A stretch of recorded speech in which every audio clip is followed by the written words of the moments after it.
4-ші бөлім. Әзіреті Мұхаммедке, оған Аллахтың игілігімен сәлемі болсын, пайғамбарлық міндетінің жүктелуі. Ғайыптан естілген дауыстар. Хазіреті Мұхаммед саллаллаху алейхи вассалам 38 жаста. Осы тұста ол беймәлім қызық жағдайларға кездесті. Күтпеген жерден ғайыптан дауыстар естіп, кей жерлерден жарық сәулелер көрінді. Оқыс оқиғалар күн сайын жиілей түсті. Ұзақтан кейде тіпті іргесінен «Ей Мұхаммед» дегенді анық еститін. Алайда пайғамбарымыз жалт етіп сөнетін жарықтың да, өзіне шақырған дауыстың да себебін түсіне алмаған. Бірақ түбінде тегін құбылыстар емес екенін іштей сезетінде қалың ойға шоматын.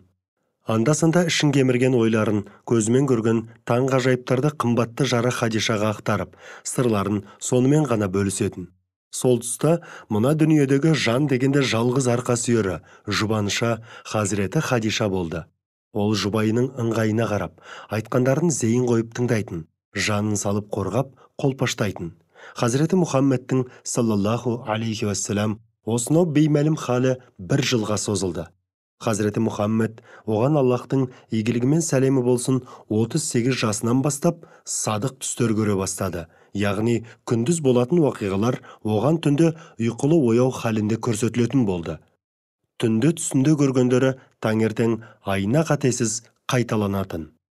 Пайғамбарымызды әр-сәр еткен құпия жағдаяттар оны уахи алуға әзірлеуде еді. Аяндарды қабылдауға дайындық 6 ай жалғасты.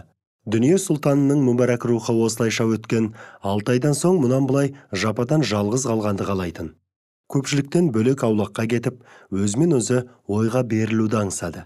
Өйткені рухы айналасындағы зұлымдық пен надандықтан, адамгершілікке жат әрекеттерден қысылып ауырлай бастаған. Бар нәрседен баз кешіп, ұзақ ойланатынды шығарды. Жалғыздыққа итермелеген құдіретті күштің себебін әлі толық білмесе де бар жан тәнімен солай болуын тілейтін. Меккеден ұзақ кетіп, қу Медиен құлазыған шөлді артық көретін болды. Таңдаған табиғат аясында бір өзі отырып, тау-таспен, жер-көкпен іштей сөйлесіп, осынау дүниенің не үшін жаратылғаны, адамдардың бұл дүниеге келудегі мақсаты хақында ой бөліскісі келетін. Бірақ санасын кемірген сан сауалға қатқыл қабақты жартастар да, ұшы қиырсыз сахара да, бүкіл әлемді шұғыласына шомылдырған күнде, түнді нұрландырып айналаға жарық шашқан айда, жымыңдасқан жұлдызды аспанда, ағылпа бұлттарда жауап бермеген. Болашақтың пайғамбарының көкірек сарайын кернеген дауысқа селт етпеген күйі үнсіз қала берген. Ойы он, санасы сан бөлінген ол, күндіз түні ізденіс, терең толғаныста жүрген.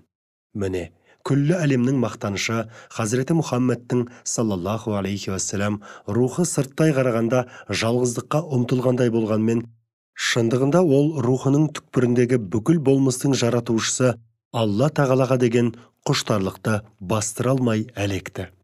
Барлық пайғамбарлар Алла тағаладан аян алар алдында осындай күйді бастарынан өткерген. Әрине, біреуі көп, екіншісі аз. Мысалы, Хазіреті Мұса пайғамбарлық келер алдында 40 күн бойы адамдардан бойын аулақ салып, Тұр тауында ораза ұстаумен күн кешкен. Сол сияқты Иса пайғамбар алейхиссалам тып-тыныш орманда 40 күн, 40 түн ғибадатқа берілген.